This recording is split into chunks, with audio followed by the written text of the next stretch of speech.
Então, em primeiro lugar, eu agradeço o convite. É sempre muito bom estudar um pouquinho sobre Jesus, né? A gente sempre precisa tanto. E eu adorei a leitura, porque quando eu cheguei aqui e vi esse salão enorme, eu fiquei tremendo um pouquinho, né? Aquela confiança, e justamente veio o texto sobre a confiança. E de antemão já peço desculpas se eu tossi muito, eu tô com uma sinusite, não é Covid, então, para vocês ficarem tranquilos. Qual seria a ideia? A gente falar um pouquinho sobre humildade, né? Começando a trazer alguns exemplos da vida de Jesus e depois fazendo algumas reflexões, trazendo alguns autores, enfim, para ver o que eles nos dizem sobre essa virtude tão importante que Jesus veio nos mostrar, não só nos ensinar através de palavras, mas através da vida inteira dele, que foi um verdadeiro exemplo de humildade. Então, para trazer isso para vocês, eu busquei algumas obras. Tem um livro que se chama Reconciliação, que é do Andrei Moreira. O livro Boa Nova, né, que é pelo Espírito Emmanuel, do Chico Xavier, que é esse livro aqui que é maravilhoso, com certeza tem ali na livraria. O Evangelho segundo o Espiritismo. E no YouTube tem 2 palestras, uma do Haroldo Dutra Dias e outra do Arthur Valadares, que falam sobre o tema, que são palestras ótimas, também bem completas.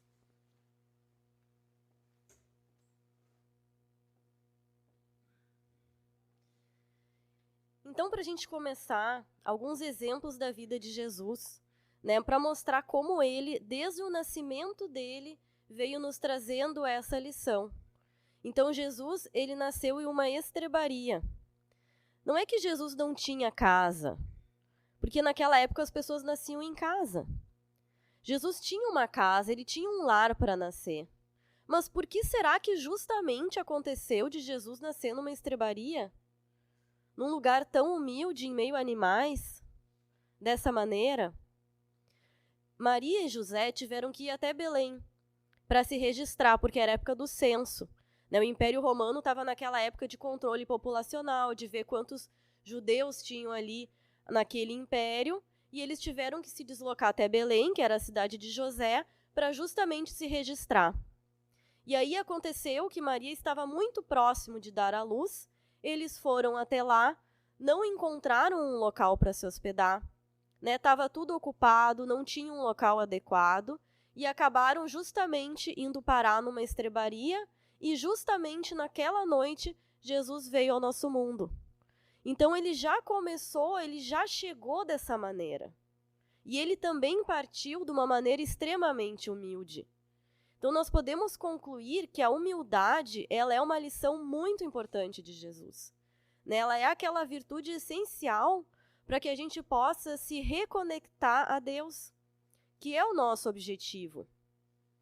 Além disso, quando Jesus estava por nascer, entre os judeus, porque ele nasce entre os judeus, aquelas famílias mais abastadas, mais importantes, os comerciantes, os sacerdotes, os doutores da lei, aquelas pessoas que eram importantes para aquela comunidade, eles queriam muito que o Messias viesse na família deles.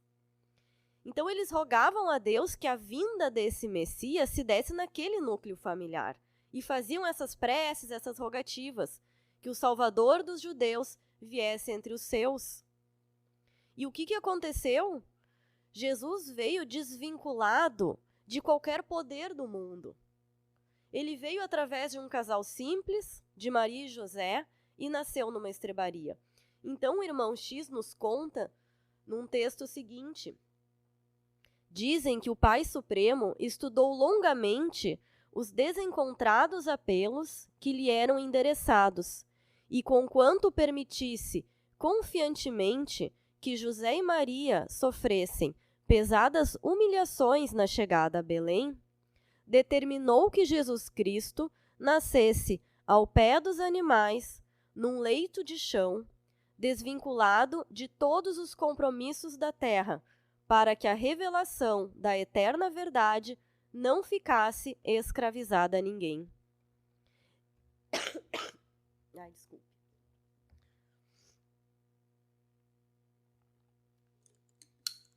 Então ele vem justamente desvinculado desses poderes.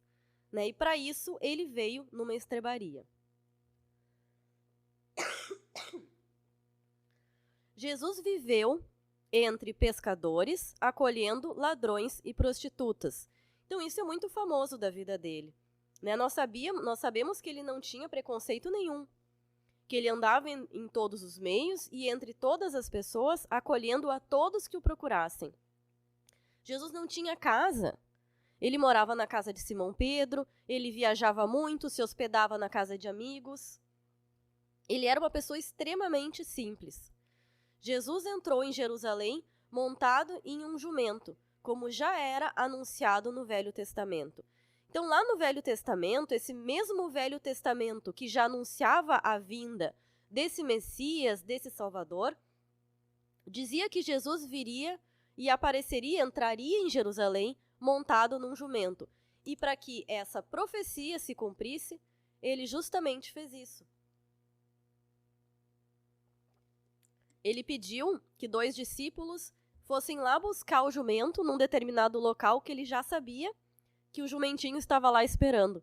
E aí ele entra em Jerusalém, é aclamado no jumento. O que diz lá no Velho Testamento? Alegra-te muito, ó filha de Sião. Exulta, ó filha de Jerusalém. Eis que o teu rei virá a ti, justo e salvador, pobre e montado sobre um jumento, sobre um asninho, filho de jumenta. E ele anunciará paz às nações, e o seu domínio se estenderá de um mar a outro mar, e desde o rio até as extremidades da terra. Não foi o que de fato aconteceu? Jesus vem, ele anuncia essa paz, ele traz essa verdade, esse ensinamento, e hoje, 2022 anos depois, nós estamos aqui. Justamente estamos aqui estudando o que ele nos trouxe.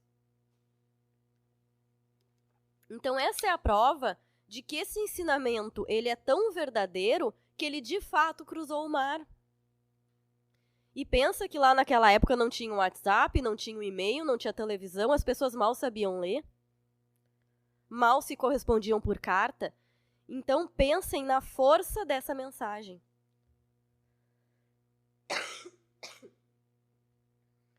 Além disso, tem uma passagem da vida de Jesus que é muito interessante, que foi aquele momento que ele lava os pés dos discípulos. Isso era um gesto de extrema humildade. Hoje em dia já seria, não seria? Naquela época, esse era um gesto que era feito por aqueles escravos mais próximos dos seus senhores, que era lavar os pés. Isso aconteceu no dia da última ceia. Está descrito aqui no livro Boa Nova. O que aconteceu naquele dia? Então, depois daquele momento que nós conhecemos, que Jesus parte o pão, compartilha o vinho com todos, aquele dia da Páscoa que ele passava com os discípulos dele, ele fala sobre o reino de Deus. E ele comenta sobre o reino de Deus que está próximo. E os discípulos, eles começam a ficar empolgados com aquele assunto e começam a debater entre eles quem, dentre o reino de, quando chegasse o reino de Deus, quem dentre eles seria o maior de todos. O que eles fariam? Como é que eles iam impor o poder deles nesse novo reino? Começaram a conversar como se as questões materiais que importassem com relação a esse reino. E Jesus começa a observar tudo aquilo. O que diz aqui no livro? Vou ler um trechinho. Altamente tocados pelas suas exortações solenes, porém maravilhados ainda mais com as promessas daquele reino venturoso e sem fim, que ainda não podiam compreender claramente, a maioria dos discípulos começou a discutir as aspirações e conquistas do futuro. Então eles estavam ali conversando, tendo opiniões sobre qual dos companheiros poderia ser o maior de todos quando chegasse o reino. Filipe afirmava a Simão Pedro que depois do triunfo todos deveriam entrar em Nazaré para revelar aos doutores da lei e aos ricos da cidade a sua superioridade espiritual. Então vejam que o assunto deles começa a girar assim, quem é o maior, quem é o melhor, nós somos superiores, agora vai chegar o nosso reino, então nós vamos mostrar e vamos chegar nesse reino e vamos mostrar isso e aquilo. E Jesus fica ali assistindo tudo aquilo. O mestre interrompeu a sua palestra íntima com João e os observava. Então, as palavras iam o maior de todos, né? Então, eles demonstravam que eles não estavam compreendendo aquela verdade do Cristo. Sentindo-lhes a incompreensão, o mestre pareceu contemplá-los com entristecida piedade. E aí, lendo esse trecho, eu fiquei pensando, como é que será que Jesus nos olha de vez em quando? Será que não é com entristecida piedade quando nós estamos preocupados com um poder material, por exemplo, em detrimento das questões espirituais? Claro que estamos na matéria e temos que nos preocupar com isso também. Mas como será que Jesus estaria nos enxergando, vendo certas atitudes nossas? Será que não seria com entristecida piedade? Então ele fica olhando os discípulos e aí o que ele fez? Por espanto de todos, ele se levanta e, sem dar uma única palavra, ele se despiu da túnica e colocou uma toalha em volta dos rins, botou uma toalha na cintura, que era como os servos mais próximos faziam, pegou um vaso de água perfumada e, ajoelhando-se, começou a lavar os pés dos discípulos. Então, em meio à discussão de quem seria o maior, ele, através de um gesto, se mostrou o menor. Ele, que era o mestre, se ajoelhou e lavou os pés dos discípulos. E agora pensem como eram os pés naquela época, né? Não eram pés cheirosos. E Jesus lavou os pés dos discípulos. E todos protestaram e mesmo assim ele fez. E disse assim: Vós me chamais mestre e senhor e dizeis bem, porque eu o sou. Se eu, senhor e mestre, vos lavo os pés, deveis igualmente lavar os pés uns dos outros no caminho da vida. Porque no reino do bem e da verdade, o maior será sempre aquele que se fez sinceramente o menor de todos.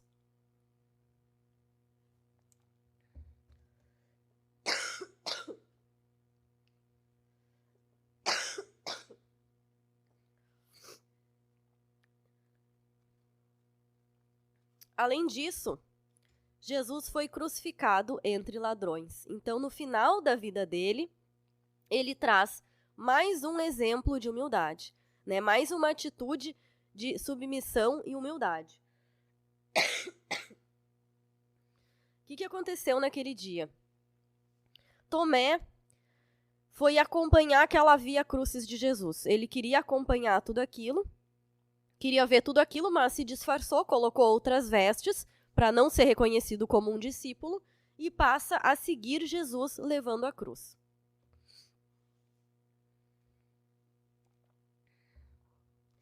Aí Tomé assiste toda aquela cena muito perturbado e começa a se perguntar onde que estaria aquele Deus amoroso e bom que Jesus tanto ensinava, que estava permitindo que aquele filho, que justamente era Jesus, estivesse passando por tudo aquilo.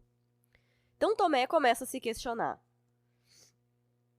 Ele se pergunta, será que valeria a pena fazer tantas atitudes positivas como Jesus tinha feito? Distribuir tantas graças? Onde estariam todas aquelas pessoas que Jesus teria curado? Onde estariam seus companheiros, os outros discípulos? Não tinha ninguém ali. E ele começa a se questionar tudo isso, muito agoniado. Tomé começa a se questionar se valeria a pena praticar o bem, se era aquilo que Jesus estava recebendo.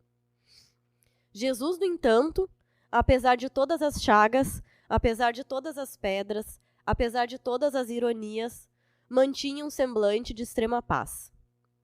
E Tomé assistia tudo aquilo em extrema angústia. Ele se sentia como que sufocado.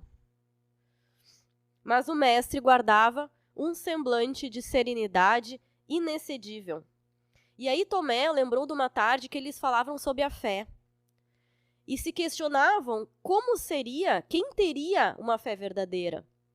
E os discípulos achavam que a fé verdadeira só poderia estar entre as pessoas cultas, que tinham o conhecimento daquela lei, daquela época, né, que era a lei de Moisés. E Jesus traz a questão da fé como uma verdadeira confiança em Deus. Mas Tomé não conseguiu compreender de fato aquilo. E fica muito agoniado vendo toda aquela cena, até que Tomé vê um dos ladrões olhando para Jesus e dizendo: Senhor, lembra-te de mim quando entrares no teu reino. Então Tomé vê aquilo, vê a maneira como Jesus olha, né, para aquele ladrão que está ali sendo crucificado ao lado dele. E Tomé ouve Jesus dizer para ele: Vês, Tomé, quando todos os homens da lei não me compreenderam, e quando os meus próprios discípulos me abandonaram, eis que encontro a confiança leal num peito de um ladrão. Então, quem é que estava demonstrando a fé naquele momento? Aquela confiança leal que Jesus tinha ensinado. Justamente um ladrão? Isso não nos traz também uma lição de humildade? E de que nós podemos a todo momento, e apesar de qualquer circunstância, desenvolver a nossa fé? E aí Tomé sentiu o seu espírito ser transportado como se fosse para o alto de uma montanha. Ele tem uma visão espiritual naquele momento. E aí ele começa a olhar como se estivesse olhando aquela massa de gente e enxerga os doutores da lei passando com os seus livros, com as suas discussões, enxerga mulheres vaidosas passando, enxerga sacerdotes com complicados raciocínios, enxerga todos aqueles que foram curados pelo Cristo, todos aqueles que foram beneficiados, aliviados, enxerga os próprios discípulos, escondidos, afugentados, e ouve a voz de Jesus dizendo: Vês, Tomé, eu encontrei a confiança leal no peito de um ladrão. Né, nos trazendo a questão da fé através dessa confiança leal e nos trazendo que sem essa humildade nós não conseguimos desenvolver a fé. A humildade, ela está por base de tudo. Então vamos passar algumas lições, né? O que a gente pode tirar de tudo isso, de todos esses exemplos da vida de Jesus? Teria muito mais para a gente trazer, mas o que a gente pode trazer de algumas conclusões?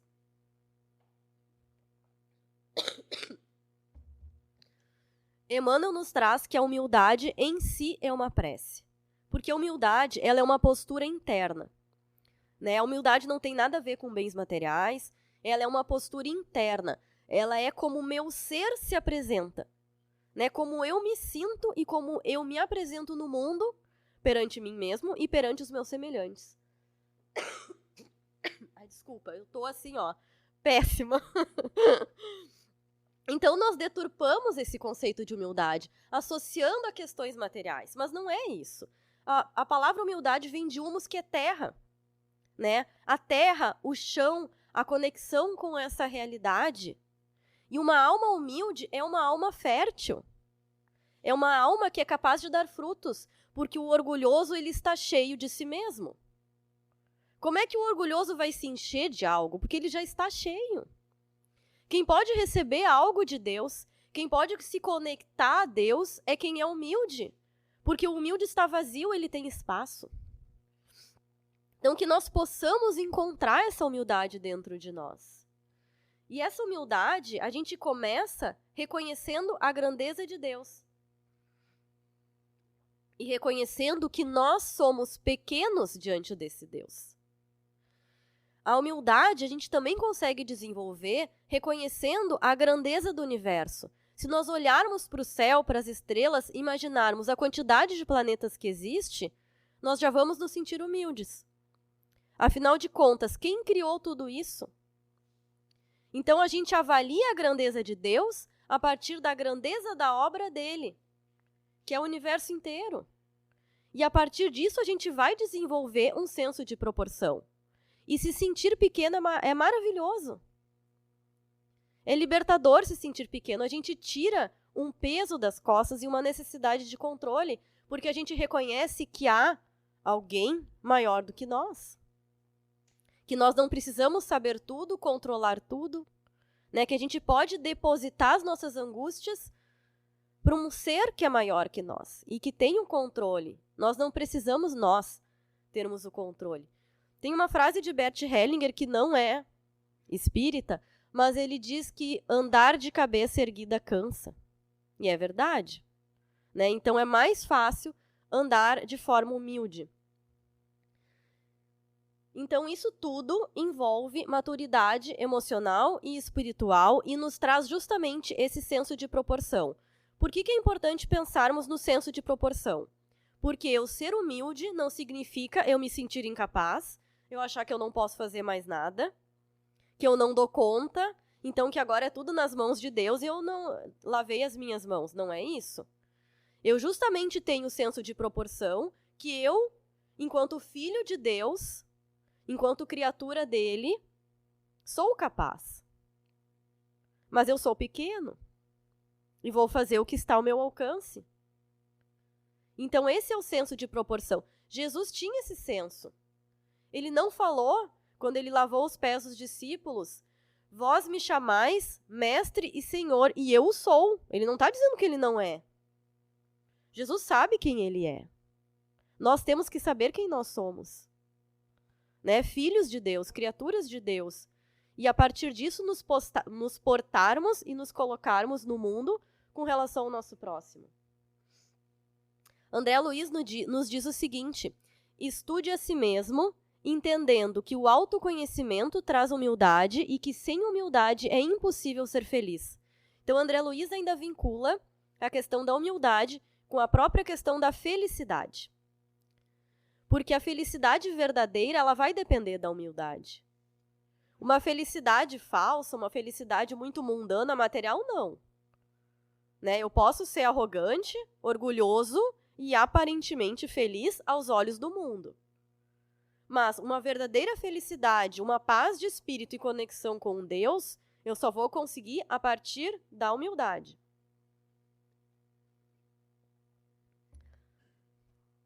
No Sermão da Montanha, Jesus também fala que bem-aventurados os pobres de espírito, porque deles é o reino dos céus. Então, pobres de espírito são os humildes.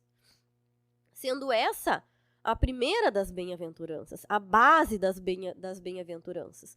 Para eu desenvolver as outras virtudes, eu começo por essa base, para que eu possa desenvolver o resto. E Jesus também traz em várias parábolas, mas uma delas que eu gosto bastante é do filho pródigo, ou dos dois filhos, como alguns gostam de falar, que também é super conhecida e nos mostra aquele filho que pega a herança, vai embora da casa do pai, que é Deus, gasta tudo como bem entende nas coisas materiais mundanas, chega ao fundo do poço, come comida de porcos, até que ele, nesse estado de sofrimento, consegue sentir essa humildade e voltar para Deus. E buscar Deus. Porque Deus está nos esperando. Mas ele não é um violador de consciência. Na parábola, o pai não vai lá buscar o filho. Mas quando o filho consegue fazer esse movimento de retorno à casa do pai, o pai está esperando de braços abertos e dá uma festa. Então é isso que Deus quer de nós. A gente precisa passar por tudo isso, por esse nível de sofrimento como o filho pródigo? Não. Essa escolha é nossa. Então nós podemos e devemos desenvolver esse sentimento perante esse Deus de humildade, de necessidade, de se reconhecer necessitado desse Deus desde agora. E aí Andrei Moreira, que é daquele outro livro que eu comentei, ele nos traz o seguinte: aquele que compreende a extensão da grandeza divina e perscruta a imensidão das leis que governam o universo, do micro ao macrocosmo, aprende a naturalmente se reconhecer pequeno diante da infinitude da criação. Então, quando eu olho para a criação, né, quando eu analiso essa criação, desde uma coisa tão pequena, desde uma plantinha até o sol, eu não tenho como me achar grande. Eu só posso me reconhecer pequeno diante disso. Então eu já vou começar a desenvolver esse sentimento. E assim, quanto mais cresce e está em Deus, maior é e menor se sente, sem anular as suas potencialidades. Então, quanto mais eu me dou conta disso, maior eu sou, porque eu tenho uma expansão de consciência. Nesse sentido, eu sou maior. A minha consciência se expande em direção a Deus. E, ao mesmo tempo, eu me sinto pequeno. Isso sem anular as potencialidades. Então, voltando ao senso de proporção. Sem anular as minhas potencialidades. Sem pensar que eu não sou capaz. Não, eu sou capaz. Eu posso ajudar a mim mesmo e aos outros. Eu posso fazer pequenas diferenças. Eu posso me tornar uma pessoa melhor, sim. E eu tenho a ajuda desse Pai. E eu tenho alguém, que foi o Cristo, que veio me mostrar um caminho. Então eu tenho um roteiro. E eu tenho um objetivo. Então eu tenho essa potencialidade. Então tudo isso vai se complementando nessa expansão de consciência. Então, quanto mais o espírito progride em ciência e sentimento, então, quanto mais conhecimento se tem e quanto melhores são os sentimentos, mais olha para todo e para todos, extinguindo o personalismo e o egocentrismo para se tornar servo útil a serviço da coletividade. Então, a pessoa consegue se conectar verdadeiramente com o próximo. Porque se eu não tiver humildade, se eu for arrogante, se eu for orgulhoso, é muito mais difícil de eu desenvolver uma relação empática com o meu semelhante.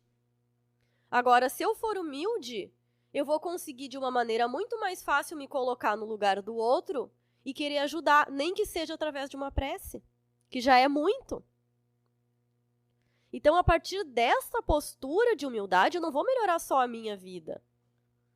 Eu não vou só aumentar minha conexão com Deus e expandir minha consciência. Eu vou automaticamente me ligar ao todo. Pensar menos em mim. Pensar mais no outro. Foi assim que ensinou Jesus. Justo ele, que era mestre, porém se fez servo, era senhor e se fez escravo, era sábio e silenciou diante da ignorância. Jesus é o arquétipo do Filho de Deus realizado e demonstra que aquele que está em conexão com a fonte não necessita exaltar-se. Então, se Jesus nos mostrou humildade, quem somos nós? Aquele que está em conexão com a fonte, com Deus, com a fonte da vida, da criação, não precisa exaltar-se. Não precisa se achar melhor do que o outro. Não precisa querer passar por cima do outro. Porque ele já está em conexão com a fonte. O que mais ele pode querer?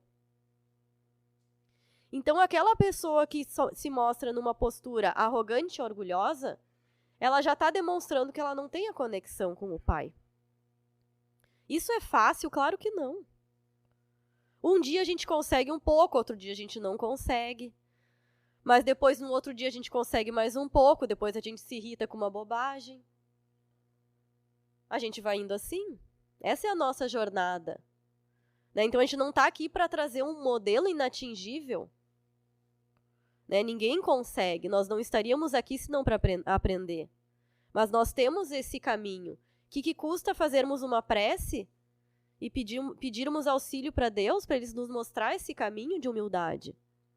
E nos colocarmos, assim, do fundo da nossa alma, diante desse Deus. Reconhecendo a nossa pequenez. E pedindo sim, porque ainda somos pedintes. Ainda somos. Então vamos nos botar nessa postura. E aí nós seremos recompensados, com certeza. Emmanuel também nos traz várias lições sobre humildade. Então, vários livros, no Pão Nosso, vários livros que ele traz, ele fala muito da humildade. E Emmanuel traz muitos exemplos da natureza, né? Então, é muito interessante que ele sempre fala das plantas, traz os exemplos da semente, sempre vinculando muitas lições de Jesus a exemplos práticos que a gente vê na própria natureza.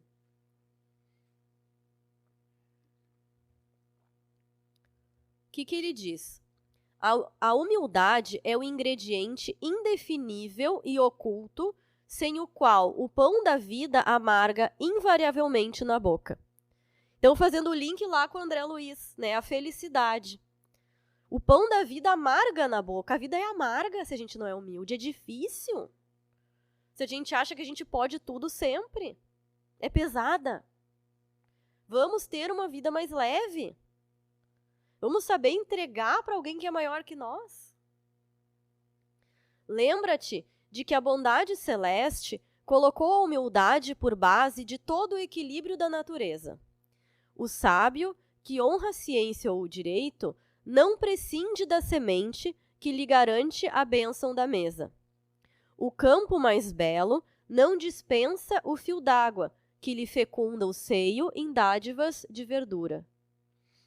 E o próprio sol, com toda a sua pompa, do seu magnificente esplendor, embora fulcro de criação, converteria o mundo em pavoroso deserto, não fosse a chuva singela que lhe ambienta no solo a força divina. Então o próprio sol tem que ser humilde, né? Para saber que ele tem que precisa da chuva, porque senão ele ia queimar tudo com a força dele. Humildade não é servidão, né? No sentido de se escravizar pelo outro, né? Servidão no sentido de servir o próximo, sim, mas não nesse sentido de escravidão. É, sobretudo, independência, liberdade interior, que nasce das profundezas do espírito, apoiando-lhe a permanente renovação para o bem. Refletindo-a do céu para a terra, em penhor de redenção e beleza, o Cristo de Deus nasceu na palha da manjedoura e despediu-se dos homens pelos braços da cruz. Eu até tenho vontade de chorar lendo isso. De tão lindo que é, de tão linda que é a vida de Jesus, né? Que veio da manjedoura e se despediu de nós, né? Claro, enquanto encarnado, se despediu de nós nos braços da cruz, entre ladrões.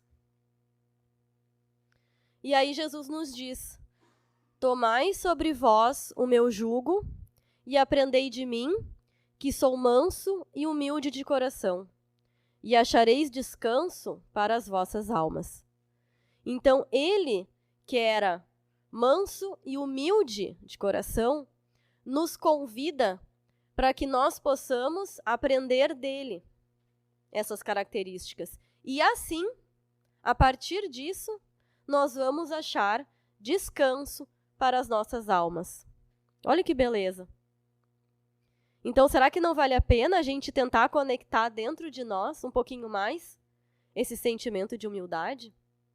O próprio Cristo nos diz, além do exemplo vivo, nos diz com palavras: aprendei de mim, que sou manso e humilde de coração. Ele que era o Cristo, ele que é o governador espiritual do nosso planeta, ele que criou tudo isso, ele que moldou esse planeta. Ele já era Cristo antes do planeta existir, já era um espírito crístico. Ele é humilde e manso, né? Porque nós não. Então vamos buscar isso dentro de nós, nas pequenas coisas do dia a dia. Vamos buscar essa conexão dentro de nós e assim, com certeza, a nossa conexão com Deus vai se estreitar. Porque é isso que Deus quer. Que a gente, no nosso dia a dia, nas pequenas coisas, a todo momento, desenvolva um relacionamento com Ele. A gente não precisa acionar Deus só para as grandes coisas, para os grandes problemas, para as catástrofes ou para as grandes bênçãos, não. A nossa conexão tem que ser íntima com esse Pai. E a conexão íntima, ela é a toda hora. Os nossos amigos íntimos, familiares íntimos, a gente está compartilhando tudo. É isso que Deus quer de nós. Deus é muito grande. Ele abarca tudo. Ele abarca a nossa pequenez. Ele abarca tudo que é nosso. E Ele não nos julga, porque Ele é só amor e bondade. E é só isso que Ele quer de nós, que a gente tenha humildade perante Ele, perante a criação, perante o próximo. Então, para encerrar, eu compartilho com vocês. É um pequeno poema que me ocorreu na hora que eu estava, organizando, enfim, as coisas. Jesus amado, mestre de luz, se for do teu agrado, lava também os nossos pés na estrada que a ti conduz. Viestes nos ensinar a humildade, mas até hoje te mostramos só vaidade. Ainda assim, sê nosso pastor e nos guia no caminho redentor. Nos dá olhos de ver e ouvidos de ouvir, mãos laboriosas e coração de servir. Senhor das estrelas, Cristo Jesus, nos faz pequenos diante da tua cruz. Então, muito obrigada e desculpa mais uma vez pelos ataques de tosse. Uma boa noite.